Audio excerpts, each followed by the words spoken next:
உங்கள் சிந்தனைக்கு டேக் என்கிற வேத அறிஞர் தன்னுடைய விளக்க உரையில் கடவுள் 44 தடவை தன்னை வெளிப்படுத்தியிருக்கிறார் என்று கூறியிருக்கிறார். According to take, there are 44 God's appearances in the Bible. மேகமாகவும் அக்கினி தூணாகவும் மகிமையாகவும் நெருப்பாகவும் மனிதனாகவும் கனவின் மூலமாகவும் தரிசனங்கள் மூலமாகவும் கடவுள் தரிசனம் கொடுத்திருக்கிறார். இப்படி இருக்க கடவுளை நாம் பார்க்க முடியாது என்கிற கிறிஸ்தவத்தின் இறையியல் கோட்பாட்டை எப்படி புரிந்து கொள்வது? ஏன் கடவுளை முழுமையாக பார்க்க முடியாது? அதற்கான காரணம் என்ன? புதிய ஏற்பாட்டு காலத்தில் பிதாவை எப்படி தரிசிக்க முடியும்? இந்த காணொளியில் PPT மூலமாக இந்த கேள்விகளுக்கான அடிப்படையான சத்தியங்களை அறிந்து கொள்ளலாம். விசுவாசிகள் அடிப்படை இறையியல் கோட்பாடுகளை புரிந்து கொள்ள இந்த செய்தி அவர்களுக்கு பயனுள்ளதாக இருக்கும். நமது இரட்சகராய இயேசு கிறிஸ்து நாமத்தில் உங்களுக்கு என்னுடைய அன்பான வாழ்த்துக்கள். என்னுடைய உங்கள் சிந்தனைக்கு என்கிற வேத பாட தியானங்களை கிரமமாக கேட்டு வர உங்களுக்கு என்னுடைய நன்றியை தெரிவித்துக் கொள்கிறேன். இந்த செய்திகள் விசுவாசிகள் இறையியலை அடிப்படையான இறையியல் கோட்பாடுகளை கற்றுக்கொள்ள வேண்டுங்கிற வாஞ்சியோடு உங்களுக்கு நான் வழங்கி வருகிறேன். விசுவாசிகளாய உங்களுக்கு இந்த செய்திகள் பிடித்திருக்கும் என்றால் இந்த செய்திகளை மற்றோடு பகிர்ந்து கொள்ளும்படியாக உங்களை அன்போடு கேட்டுக்கொள்கிறேன். கடந்த பதிவில் நாம் தியானித்த காரியம் என்னவென்றால், கடவுளை பார்த்த நிகழ்வுகளை குறித்து சற்று விளக்கமாக பார்த்தோம். வேதத்தில் எந்தெந்த இடங்களில் எல்லாம் கடவுள் வெளிப்பட்டார், தரிசனமானார் என்பதை குறித்துள்ள காரியங்களையும், புதிய ஏற்பாட்டிலும் பழைய ஏற்பாட்டிலும் கடவுளை பார்க்க முடியாது, தரிசிக்க முடியாது என்று சொல்லப்பட்ட வசனங்களுடைய ஆதாரத்தையும் குறித்து சற்று சுருக்கமாக பார்த்தோம். இன்றைக்கு நாம் பார்க்கக்கூடிய மிக முக்கியமான தலைப்பு என்னவென்றால், வேதத்தில் ஏறக்குறைய பழைய ஏற்பாட்டில் 42 இடங்களிலும் புதிய ஏற்பாட்டில் 2 இடங்களிலும் கடவுளை தரிசித்ததாக சொல்லப்பட்டிருக்கும் பொழுது, கடவுளை பார்த்த நிகழ்வுகள் சொல்லப்பட்டிருக்கும் பொழுது, கிறிஸ்தவம் ஏன் கடவுளை பார்க்க முடியாது என்கிற ஒரு காரியத்தை ஆணித்தரமாக சொல்லுகிறது என்பதை பற்றியுள்ள அந்த உபதேசத்தினுடைய உண்மையான உட்கூறுகள் என்ன என்பதை பற்றி இப்பொழுது சுருக்கமாக பார்க்கலாம். நான் எடுக்கின்ற இந்த செய்திகள் எல்லாம் ஒரு மிகப்பெரிய ஒரு இறையியல் கோட்பாட்டை சுருக்கமாக உங்களுக்கு புரியும்படியாக நான் எடுத்து வருகிறேன். எனவே இதனை அடிப்படையாக கொண்டு நீங்கள் உங்களுடைய வேத அறிவை பெருக்கிக் கொள்ளும்படியாக உங்களை நான் அன்போடு கேட்டுக்கொள்கிறேன். வேதத்தை பொறுத்தளவில் டேக்ஸ் என்கிற வேத பண்டிதர் 44 இடங்களில் கடவுள் தரிசனம் கொடுத்ததாக கூறுகிறார். அந்த 44 நிகழ்வுகளை 8 வகைகளாக நாம் பிரிக்கலாம். 44 நிகழ்வுகள் அதை பிராட் பேஸப்பாக 8 டைப்ல கடவுள் தன்னை வெளிப்படுத்தி இருக்கிறார். அதை பற்றி இப்பொழுது நாம் பார்க்கலாம். முதலாவதாக நாம் பார்க்கக்கூடிய நிகழ்வு என்னவென்றால், கர்த்தருடைய தூதனானவன், ஏஞ்சல் ஆஃப் த லார்ட் என்கிற நிலையில் கடவுள் தன்னை 7 இடங்களை வெளிப்படுத்தியதாக பார்க்கலாம். இந்த ஏஞ்சல் ஆஃப் த லார்ட் என்று சொல்லக்கூடியது எப்படி என்றால், குமாரனாகிய கடவுள் இந்த உலகத்தில் இயேசு என்கிற பெயரில் அவதரிப்பதற்கு முன்பாக இருந்த நிலையில், ப்ரீ இன்கார்னேட் கிரைஸ்ட் என்று சொல்வார்கள், மனித வடிவில் பிறப்பதற்கு முன்பாக உள்ள நிலையில் தன்னை வெளிப்படுத்தியதாக நாம் இதை அறிந்து கொள்ளலாம். இதை ஆங்கிலத்தில் கிறிஸ்டோபனி என்று சொல்வார்கள். கிறிஸ்டோபனி என்றால் கிறிஸ்து தன்னை வெளிப்படுத்திய விதமாக நாம் அர்த்தம் கொள்ளலாம். அப்படி பார்க்கும் பொழுது அந்த 7 நிகழ்வுகள் எதுவென்றால், ஆதியாகமம் புத்தகம் 16ஆம் அதிகாரம் 7 முதல் 13 வரை உள்ள வசனங்கள் ஆகாருக்கு தன்னை வெளிப்படுத்திய விதம். ஆதியாகமம் புத்தகம் 22ஆவது அதிகாரம் 11 முதல் 18 வரை உள்ள வசனங்களில் ஆபிரகாமுக்கு தன்னை கர்த்தருடைய தூதனாக வெளிப்படுத்திய விதம். யாத்திராகமம் புத்தகம் 3ஆம் அதிகாரம் 2 முதல் 6 வரை உள்ள வசனங்களில் மோசேக்கு தன்னை வெளிப்படுத்திய விதம். எண்ணாகம புத்தகம் 22ஆவது அதிகாரம் 22 முதல் 35 வரையுள்ள வசனங்களில் பீலியாமுக்கு தன்னை கர்த்தருடைய தூதனானவர் என்கிற நிலையில் வெளிப்படுத்திய விதம். நியாயாதிபதிகள் புத்தகம் 6ஆவது அதிகாரம் 11 முதல் 24 வரை உள்ள வசனங்கள் கிதியோனுக்கு கர்த்தருடைய தூதனானவர் என்கிற நிலையை வெளிப்படுத்திய விதம். நியாயாதிபதிகள் புத்தகம் 13ஆவது அதிகாரம் 3 முதல் 23 வரை உள்ள வசனங்களில் மனோவாவின் மனைவிக்கு தன்னை வெளிப்படுத்திய விதம். 1 நாளாகம புத்தகம் 21ஆம் அதிகாரம் 16 முதல் 17 வரை உள்ள வசனங்களில் தாவீதுக்கு கர்த்தருடைய தூதனானவர் என்கிற நிலையில் தன்னை வெளிப்படுத்திய விதம். இந்த 7 இடங்களில் கடவுள் பிதா கர்த்தருடைய தூதனானவர் என்கிற நிலையில் தன்னை வெளிப்படுத்தினார். அடுத்தபடியா பார்க்கும் பொழுது மனித வடிவில் மனித தோற்றத்தில் கடவுள் தன்னை வெளிப்படுத்தியதாக 5 இடங்களில் பார்க்கலாம். விசிபிள் அப்பியரன்ஸ், மனித வடிவில் தன்னை கடவுள் வெளிப்படுத்தியதாக ஆதியாகமம் புத்தகம் 18வது அதிகாரத்தில் பார்க்கலாம். ஆதியாகமம் புத்தகம் 32வது அதிகாரத்தில் யாக்கோபு தேவனை முகமுகமாய் கண்டேன் என்று சொல்லக்கூடிய காரியத்தையும் பார்க்கலாம். யோசுவாவின் புத்தகம் 5வது அதிகாரம் 13 முதல் 15 வரை உள்ள வசனங்களில் கர்த்தருடைய சேனையின் அதிபதியாக யோசுவா பார்த்ததாக பார்க்கலாம். பிறகு நியாயாதிபதி புத்தகம் 6வது அதிகாரத்தில் கிதியோன் கடவுளை ஒரு மனித தோற்றத்தில் பார்த்ததாக நாம் அறிந்து கொள்ளலாம். அதுபோல நியாயாதிபதி புத்தகம் 13வது அதிகாரத்தில் மனோவா மனித வடிவில் கடவுளை பார்த்ததாக நான் அறிந்து கொள்ளலாம். இப்படி மனித தோற்றத்தில் விசிபிளா மனித உருவில் பார்த்ததாக நாம் இந்த இடத்தில் நாம் கண்டுகொள்ளலாம். அடுத்தபடியாக கடவுள் தன்னை ஒரு மேக தூணாக, கிளவுடாக மக்களுக்கு, இஸ்ரேல் ஜனங்களுக்கு தரிசனம் கொடுத்தார் என்று நாம் பார்க்கலாம். எப்படி என்றால் யாத்திராகமம் புத்தகம் 13வது அதிகாரம் 20வது வசனத்துல மேக ஸ்தம்பமாக அவர்களை வழிநடத்தினார். அப்ப அங்க கடவுள் அந்த மக்களுக்கு மேக ஸ்தம்பமாக தரிசனம் கொடுத்தார் என்று நாம் புரிந்து கொள்ளலாம். அதே போல்தான் யாத்திராகமம் புத்தகம் 14வது அதிகாரம் இந்த மாதிரி மேகஸ்தூணாக, கிளவுடாக கடவுள் தம்மை வெளிப்படுத்தியதாக பார்க்கலாம். அடுத்தபடியாக கடவுள் அக்கினியாக தன்னை வெளிப்படுத்தி இருக்கிறார். உதாரணத்துக்கு யாத்திராகமம் 3வது அதிகாரம் 2வது வசனத்தை பார்க்கும் பொழுது படிக்க, அங்க முச்செடியில் அக்கினி ஜுவாலையாக மோசேக்கு தரிசனம் கொடுத்தார். அந்த அக்கினியிலிருந்து கடவுள் பேசினார் என்று பார்க்கலாம். அது மாத்திரமல்ல, யாத்திராகமம் 19:18 சீனாய் மலை அக்கினியால் மூடப்பட்டதாக பார்க்கலாம். சீனாய் மலை என்பது தேவனுடைய பிரசன்னத்தால் நிறைந்து கடவுள் அங்கு வந்ததுக்கு அடையாளமாக அது அக்கினியினால் மூடப்பட்டதாக பார்க்கலாம். இப்படி பல்வேறு இடங்களில் கடவுள் தம்மை அக்கினி மூலமாக தன்னை வெளிப்படுத்தியதாக பார்க்கலாம். அடுத்ததாக மகிமையாக, மேகமாக, அக்கினியாக, மகிமையாக தேவன் தம்மை வெளிப்படுத்தி இருக்கிறார். யாத்திராகமம் புத்தகம் 40வது அதிகாரம் 34வது வசனத்தை பார்த்தீங்கன்னா நமக்கு தெளிவாக தெரியும்.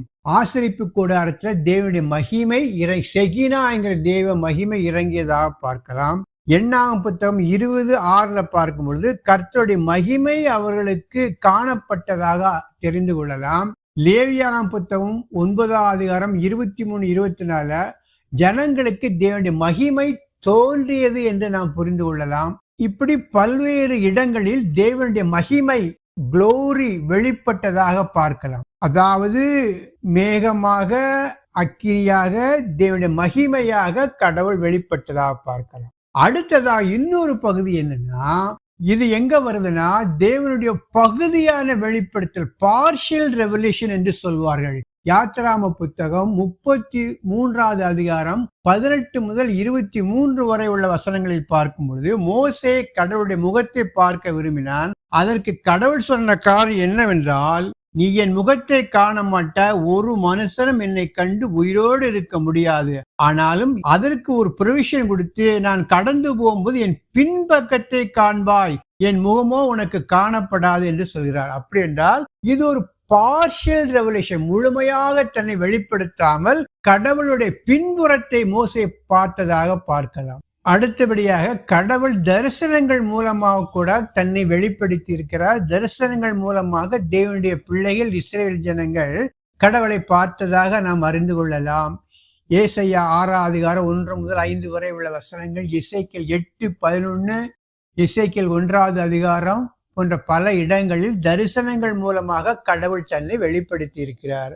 இறுதியாக கனவின் மூலமாக கூட கடவுள் தன்னை காண்பித்திருக்கிறார். 1 ராஜாக்கள் 3:5 பார்க்கும்போது தானியேலுக்கு கடவுள் இரவில் கனவில் தோன்றினார் என்று நாம் அறிந்து கொள்ளலாம். இப்படியாக கூட கடவுள் தன்னை கர்த்தருடைய தூதனாக காண்பித்திருக்கிறார், மேகமாக காண்பித்திருக்கிறார், மகிமையாக காண்பித்திருக்கிறார், தரிசனங்கள் மூலமாக தன்னை காண்பித்திருக்கிறார், மனித உருவ மூலமாக காண்பித்திருக்கிறார், அக்கினியாக தன்னை மக்களுக்கு காண்பித்திருக்கிறார், பார்ஷியல் ரெவல்யூஷன் பகுதியாக பின்புறத்தை காண்பித்திருக்கிறார், கனவின் மூலமாக கடவுள் தோன்றியிருக்கிறார் என்று பல்வேறு வகைகளில் இஸ்ரவேல் ஜனங்களும் கடவுளை பார்த்ததாக, தரிசித்ததாக நாம் புரிந்து கொள்ளலாம். கடவுள் இப்படியாகத்தான் பழைய ஏற்பாட்டில் தன்னை வெளிப்படுத்தி இருக்கிறார். பகுதி பகுதியாக, பங்கு பங்காக, ஒரு பார்ஷியல் ரெவல்யூஷனோட மக்களுக்கு தன்னை வெளிப்படுத்தி இருக்கிறார். மக்களுக்கு தன்னை தரிசனம் கொடுத்திருக்கிறார். முழுமையாக அவர் தன்னை வெளிப்படுத்தவில்லை. அடுத்ததாக, கடவுளை பார்க்க முடியாது என்றால் என்ன? இதை பற்றி வேதம் என்ன சொல்கிறது? கடவுளை பார்க்க முடியாது என்பதை பற்றி வேதம் என்ன சொல்கிறது என்றால், யோவான் 1:18 படிக்க, தேவனை ஒருவனும் ஒரு காலும் கண்டதில்லை, பிதாவின் மடியில் இருக்கிற ஒரே பேரான குமாரனே அவரை வெளிப்படுத்தினார். அடுத்தது 1 தீமோத்தேயு 6:16, ஒருவராய் சாவாமை உள்ளவரும் சேரக்கூடாத ஒளியில் வாசம் பண்ணுகிறவரும் மனுஷரில் ஒருவரும் கண்டிராதவரும் காணக்கூடாதவருமாய் இருக்கிறவர். யாத்ராகமம் 33:20, நீ என் முகத்தை காண மாட்டாய், ஒரு மனுஷனும் என்னை கண்டு உயிரோடு இருக்கக்கூடாது என்றார். யோவான் 4:24, தேவன் ஆவியாய் இருக்கிறார், அவரை தொழுது கொள்ளுகிறவர்கள் ஆவியோடும் உண்மையோடும் அவரை தொழுது கொள்ள வேண்டும் என்றார். இந்த 4 வசனங்கள் மூலமாக நான் கற்றுக்கொள்ளக்கூடிய காரியம் என்னன்னா, அவர் சேரக்கூடாத ஒளியில் வாசம் பண்ணுகிறார், இதுவரைக்கு தேவனை எவனும் கண்டதில்லை, அவர் ஆவியாக இருக்கிறார். இதனுடைய உண்மையான அர்த்தம் என்ன என்று பார்க்கும் பொழுது 3 முக்கியமான காரியங்கள். கடவுளையே நாம் பார்க்க முடியாது என்றால், கடவுள் ஆவியாக இருக்கிறார், அவருடைய சாராம்சத்தை யாரும் அணுக முடியாது, பாவியான மனிதன் அதனை தாங்கிக் கொள்ள முடியாது. முதல் பாயிண்ட், கடவுள் ஆவியாக இருக்கிறார். இன்விசிபிள், அவருடைய இன்விசிபிலிட்டியை நாம் பார்க்கவே முடியாது. நம்முடைய கண்கள் மாமிச கண்கள், பார்க்கக்கூடியதை தான் நம்முடைய கண்கள் பார்க்க முடியும். பார்க்க முடியாததை பார்க்கக்கூடிய அளவுக்கு நம்முடைய கண்கள் ஆவிக்குரிய கண்களை பெறவில்லை. இது மாமிச கண்கள். இந்த மாமிச கண்களினாலே நாம் பார்க்கக்கூடியவை தான் நாம் பார்க்க முடியும். ஆனால் கடவுள் ஆவியாக இருக்கிறார், அவர் ஒரு பொருள் அல்ல, அதனால் நாம் அவரை ஒரு காலம் பார்க்க முடியாது. கடவுள் ஆவியா இருக்கிறார் என்பதுதான் கிறிஸ்தவத்தினுடைய கடவுளுடைய அடிப்படை குணம். இந்த நேச்சர்னா கடவுள் ஆவியா இருக்கிறார், இது அடிப்படை கோட்பாடு. இந்த கோட்பாட்டுக்குள்ளதான் நாம் எல்லாத்தையும் பார்க்க முடியும். அப்படி பார்க்கும் பொழுது ஆவியாக இருக்கிற கடவுளை இந்த மாமிச கண்கள் பார்க்க முடியாது. அடுத்தபடியாக, அவருடைய சாராம்சத்தை யாரும் அணுக முடியாது. அவருடைய நேச்சர் இருக்குல்ல, ஒளியில் இருக்கக்கூடிய அந்த நேச்சரை யாரும் நாம் அணுக முடியாது. சேரக்கூடாத ஒளியில் வாசம் பண்ணுகிற தேவன், கண்ணுக்கு புலப்படாதவர், இன்விசிபிள் காட், அவரை நம்முடைய கண்கள் எப்படி பார்க்க முடியும்? பார்க்கவே முடியாது. அதனால்தான் மேகமாக, கிளியாக, மகிமையாக தன்னை வெளிப்படுத்தி இருக்கிறார். மற்றபடி அவருடைய சாராம்சத்தை யாரும் புரிந்து கொள்ள முடியாது. அடுத்ததாக, நம்முடைய மனுஷன் பாவியான மனுஷன், நாம் பாவியா இருக்கிறோம். என்னதான் ஆண்டவராய் இயேசு கிறிஸ்து ஏற்றுக்கொண்டு பாவங்கள் கழுவப்பட்டாலும் இந்த பாவ சரீரத்தோடு அவரை நாம் நெருங்க முடியாது. காரணம்னா, என்றைக்கு ஆதாம் ஏவாள் பாவத்துக்குள்ளாக நடத்தப்பட்டார்களோ அவர்களுக்கு கடவுளை பார்க்கக்கூடிய அந்த பார்வையை இழந்து விட்டார்கள். ஆதி மனிதன் பார்த்திருக்கிறான், ஆனால் அவன் பாவத்தில் விழுந்தபடியினாலே கடவுளை பார்க்கக்கூடிய அந்த ஆவிக்குரிய கடவுளை பார்க்கக்கூடிய அந்த பார்வையை அவன் இழந்து விட்டான். அதனால் தான் இந்த பாவ சரீரத்தோடு நாம் ஆண்டவரை பார்க்க முடியாது.